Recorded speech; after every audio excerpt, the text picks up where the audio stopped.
Hello heathens, and welcome to my channel.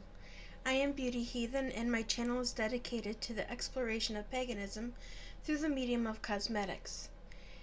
If you enjoy this subject matter or find my content of interest, please don't forget to like, subscribe, and set the bell to all to be notified of when I upload new videos. In today's episode, I'm continuing with the evolutionary content. As previously discussed, world religion in general followed a somewhat linear path from animism to shamanism and totemism. I will be splitting the forms of shamanism into 3 episodes, covering approximately 1 to 2 forms per episode. After this week's content, my content will shift from covering multiple subjects per week to covering one subject split between 5 days, because after this point, forms of animistic, shamanistic, and polytheistic paths will have a lot more information available to them to cover. And more than likely, what I will end up doing is covering one aspect of one path per week, because it is going to be a lot. I will also be jumping around more in timeline, path, and culture. I will be covering a vast array of information regarding deities, cultural aspects, symbolism, and so forth. Just a reminder to those who may be new to my channel, I will not be covering how to apply this information in a ritual or spiritual way. I am only providing information. If any of this resonates with you, I advise you to please stay tuned for my upcoming Patreon, where I will happily inform you and advise you to sorry about that. Happily inform and advise on ethical and responsible magical practices and rituals. With all of that said, on with the show. And of course, my computer decided to shift. Y'all are getting all the blooper reel tonight. But unfortunately, I forgot to bring my charging cable upstairs with me to record, so I have to get this done before my battery dies.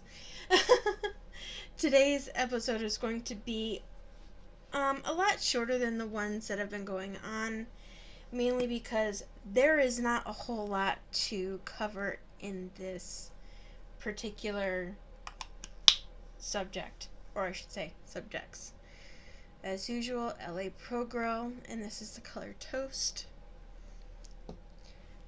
In today's episode, I will be covering 2 subjects, as both are really quick, as they are lacking a lot of information and substance. The first being the theory of Proto-Gnostic language and culture. And when I say quick, I mean really quick. Again, I said theory, as to date there is no confirmed proof a unified language or spiritualism existed in the European and African areas. In theory, Proto-Gnostic combined the two, mainly because the spiritual aspects that follow underneath this particular form of shamanism covered both regions, both European and African. Now, the subject of Proto-Gnostic spiritualism, language, and culture, it actually kind of makes me chuckle, because in my attempt to research this, I stumbled upon a Wikipedia page where a number of employees basically had this passive-aggressive back and forth argument over prehistoric religion. And I will actually link that below, because if you have time and want some entertainment, that is definitely a page I recommend you visit. They didn't really discuss anything regarding the subject. It was mostly just arguing over the validity of the theory, whether it existed, and we're just missing the information to fill in that gap. And with that, the subject is covered.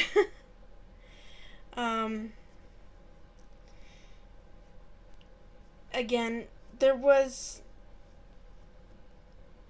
the I will include some additional links down below for where proto-Gnostic theory originated and who came up with the idea,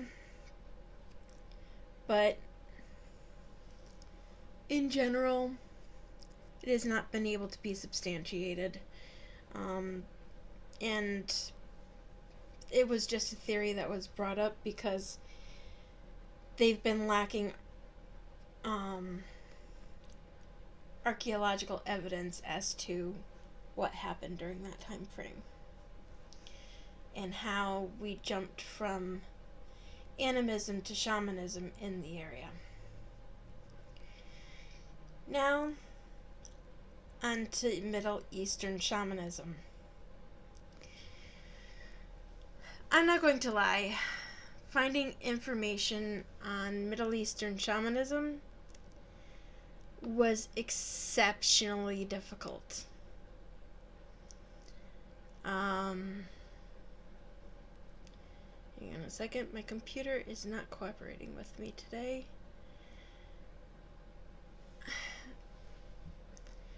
Especially finding information on Middle Eastern shamanism that predates Mesopotamian and Egyptian polytheistic paths. And the only real information I could find was from one specific group, from Wikipedia. And that is of the Natufian culture. And it is a late Epipaleolithic archaeological culture. Try to say that 5 times fast. That existed from around 12,000 to 9,500 BC, or 1350 to 7550 BC in the Levant territory. The culture was unusual in that it supported a sedentary or semi-sedentary population even before the introduction of agriculture. The Natufian communities may be the ancestors of the builders of the first Neolithic settlements of the region. And right now I'm using the color citrine from the Kathleen Lights So Jaded palette. These are brand new brushes that don't seem to want to cooperate with me. Oh, I did get it. Dang it. One note I will make about this particular foundation is it transfers quite easily. I'm noticing. I don't know if it would happen on the skin, and let me fix where my arm hit it. Of course, I think that was actually where I was applying color, but that's okay. I can always add more.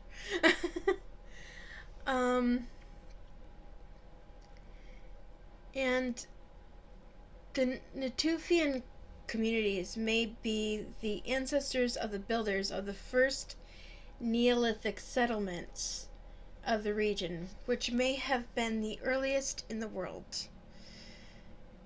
Natufians founded a settlement where Jericho is today, which may therefore be the longest continuously inhabited urban area on Earth.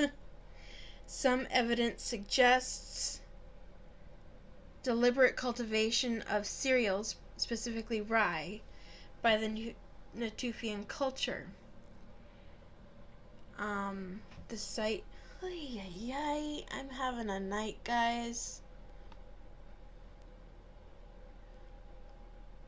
Why forth doth thou hateth me?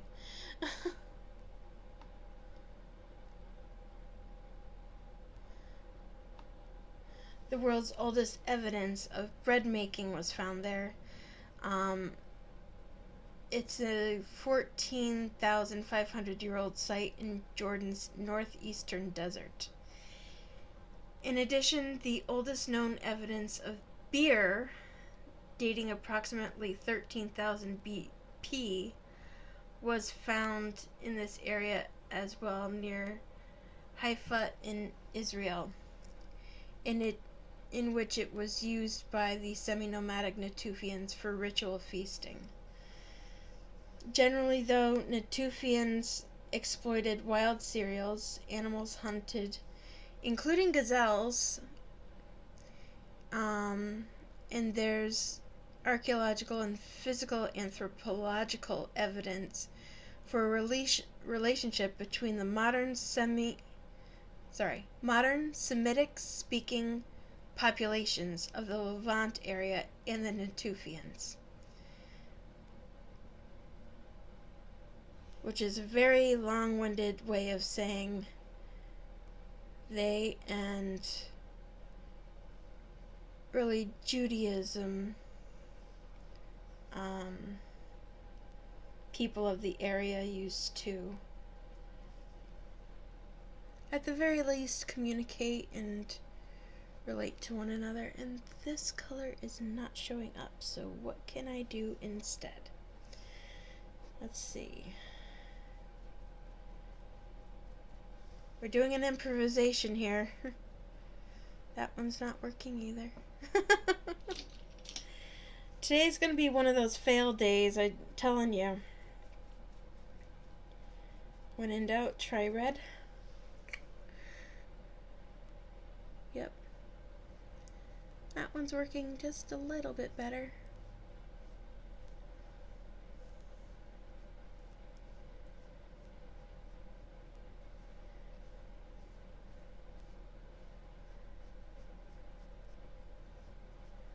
Okay, there we go.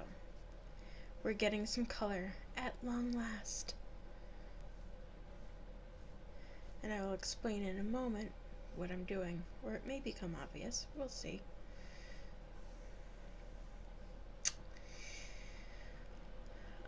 Apart from this information, Middle Eastern shamanism can be credited for agriculture, livestock raising, and ceramics. Their shamanistic practices incorporated symbols such as scorpions, birds, and snakes in northern Mesopotamia during the early Holocene era.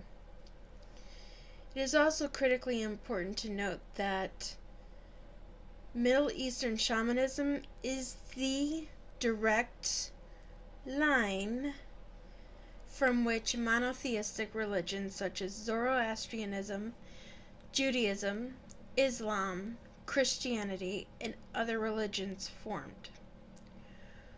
Which is why, I would guess,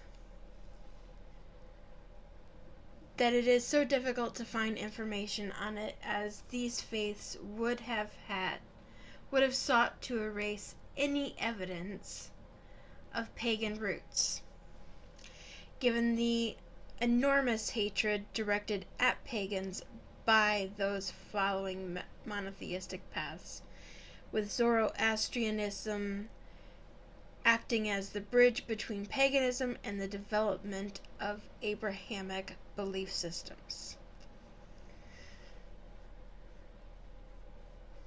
I was trying to make the cross originally gold, so that what I'm about to do would make more sense, but as you could see, the gold color was not working. Let me just see if I can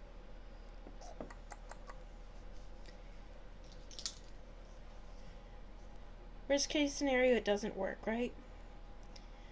I'm dipping into topaz and seeing if we can get anything to adhere and cooperate. Not really. So now we know that chunky glitters do not want to work on the heads either. Yellow was not a good color to use with this one. Just did not want to work on this. But anyway, I'm sorry this video didn't have a lot of information to it. Unfortunately, that is a reality I knew we'd encounter eventually.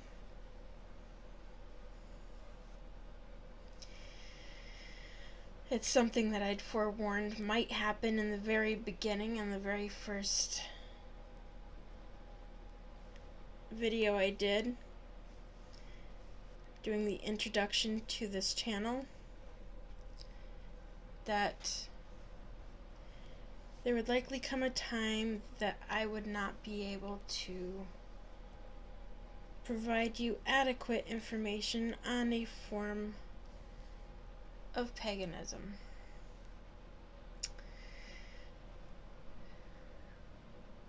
And it may not be the only time it's encountered, but it certainly is the first.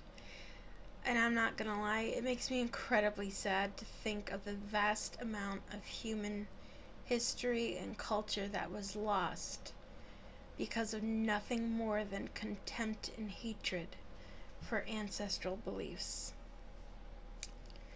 Which is why I'm drawing the red X over the cross, because with the monotheistic paths, all the information that I would have loved to incorporate it into this video is most likely gone. With all of this said, I wish you well, and until next time, brightest blessings and blessed be. And I thank you for tuning into this video. I'm sorry it was a bit of a fail, both in look and in content because of the lack of information, but I felt it was still pertinent to address that this form of shamanism did in fact exist, and that it did deserve to have some of its information acknowledged. Ah well. Take care, guys, and until next time, be well.